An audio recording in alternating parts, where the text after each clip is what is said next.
Bonjour à tous, c'est Thomas de Ludovox, bienvenue dans Ludo Chrono. Aujourd'hui, on s'embarque dans un canot de sauvetage pour jouer aux naufragés du Titanic.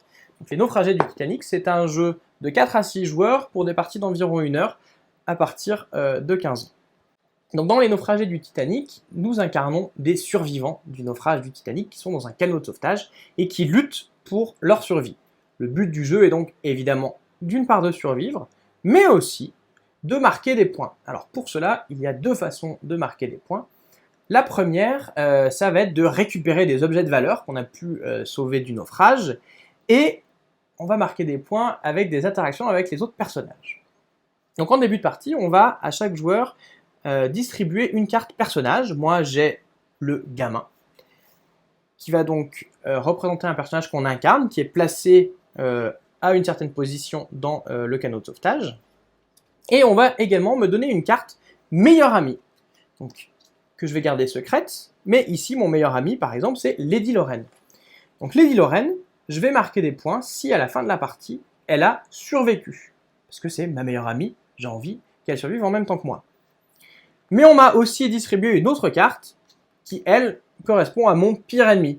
Et évidemment lui c'est l'inverse, le but du jeu pour moi ça va être qu'il ne survive pas à ce voyage. Alors, comment va se passer un tour? Donc, le tour va se dérouler en 3 phases. Première phase, le joueur qui est le plus proche du paquet provision va piocher une carte par joueur encore restant dans la partie. Donc là, on va en prendre 6, à peu près 6. Donc, ces provisions, il y a plusieurs choses. Il y a, comme je vous l'ai dit, des objets de valeur, de l'argent, des tableaux de maître, mais il y a aussi des choses qui vont aider à la survie. De l'eau pour lutter contre la déshydratation, des buées de sauvetage si jamais on doit passer à l'eau. Voilà, pas mal de choses pour s'en sortir. Il y a aussi des armes, si jamais on décide de se battre avec les autres personnages. Donc une fois que Lady Lorraine a pioché ses cartes, elle en prend une qu'elle va garder, puis elle va passer ce qui reste au suivant dans la barque, qui va en garder une, et ainsi de suite, jusqu'au dernier joueur qui n'aura plus le choix, qui récupérera les dernières cartes qu'on lui a laissées. Ensuite, toujours dans le même ordre de jeu, chaque joueur va pouvoir faire une action. Alors les actions, elles sont soit possibles d'après les cartes qu'on va avoir, qui vont dire action, faites telle chose, soit il y a des actions communes qu'on peut toujours faire. Première action, je peux choisir de prendre une carte à un joueur. Voilà. Je peux choisir aussi de ramer. Pour ramer, je pioche 2 cartes navigation, je les consulte, et je les rajoute ou non au paquet navigation de ce tour-ci. Je peux tout à fait les enlever toutes les deux ou les mettre toutes les deux dans le paquet navigation. Ça servira pour la troisième phase. Troisième possibilité, je peux échanger de place avec un autre joueur. Je prends ma carte, on échange de place. Et enfin, quatrième possibilité, je peux tout à fait décider de ne rien faire ce tour-ci. Donc on va jouer dans cet ordre-là. Bien évidemment, vous vous doutez que si on essaie d'échanger de place avec un joueur ou de lui prendre un objet, peut-être qu'il ne va pas être d'accord. Donc un joueur à qui on essaierait de prendre un objet ou avec qui on essaierait d'échanger de place peut dire « Non, je choisis de me battre ». Dans ce cas-là, il y a un affrontement qui commence entre les deux personnages. Mettons que Lady Lorraine ait voulu me voler un objet. Là, on va pouvoir dialoguer avec les autres, essayer de négocier avec eux pour qu'ils rejoignent un camp ou l'autre. Donc les joueurs vont négocier, ils peuvent proposer des échanges qui pourront respecter leurs paroles ou non. Donc mettons que hop, là il y a 2 joueurs qui se mettent chacun dans un camp. Une fois que tout le monde a choisi sa position, on va faire la somme des tailles des personnages dans chaque camp. Le camp qui a la somme de taille la plus forte, il va gagner le combat.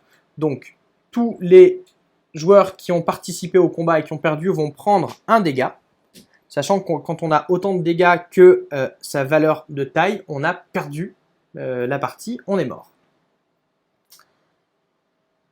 Si jamais c'était le camp attaquant qui a gagné, c'est-à-dire le camp qui avait initié le combat en disant « je vole » ou « j'échange de place », eh bien l'action a lieu. Si c'était le camp défenseur, l'action n'a pas lieu. La dernière phase, c'est donc la phase de navigation. Le joueur qui est le plus proche du paquet navigation, il va prendre les cartes qui ont été mises de côté par les rameurs et il va choisir de jouer une de ces cartes. Alors il y a plusieurs choses sur ces cartes. D'abord, il va y avoir ou non une mouette. S'il y a une mouette, ça veut dire qu'on s'est rapproché du rivage, on récupère une mouette. À la 4e mouette, la partie est finie, les joueurs ont atteint le rivage, et c'est là qu'on va compter les points. Il y a 2 autres choses importantes. Il y a d'abord les joueurs qui vont passer par-dessus bord. Donc ici, par exemple, sur celle-là, il y a écrit le français. Donc ça veut dire que le français va passer par-dessus bord. Ici, il y a écrit tout le monde passe par-dessus bord. Donc tous les joueurs qui vont passer par-dessus bord, ils prennent un dégât. Ici, ce serait le français, il prend un dégât. Et enfin, il y a tous les joueurs qui vont avoir soif. Alors d'abord, il y a une liste de noms qui est écrite. Donc tous les joueurs dont le nom est écrit vont avoir soif. Ils vont évidemment prendre un dégât. Mais il peut y avoir aussi 2 symboles. Là, par exemple, nous avons le symbole bagarre. Donc tous les joueurs qui se sont bagarrés ce cours-ci, qu'ils aient gagné ou non, ils doivent prendre un dégât supplémentaire. Et il peut y avoir enfin un autre symbole qu'on ne voit pas ici, qui est le symbole rame. Si jamais le symbole rame est présent, tous les joueurs qui ont ramé ce tour-ci ont aussi soif et doivent aussi prendre un dégât. Quand on a fini de résoudre la carte, on recommence un tour, c'est-à-dire qu'on recommence à piocher dans le paquet provision, et ainsi de suite jusqu'à soit que tout le monde soit mort, soit qu'on atteigne le rivage.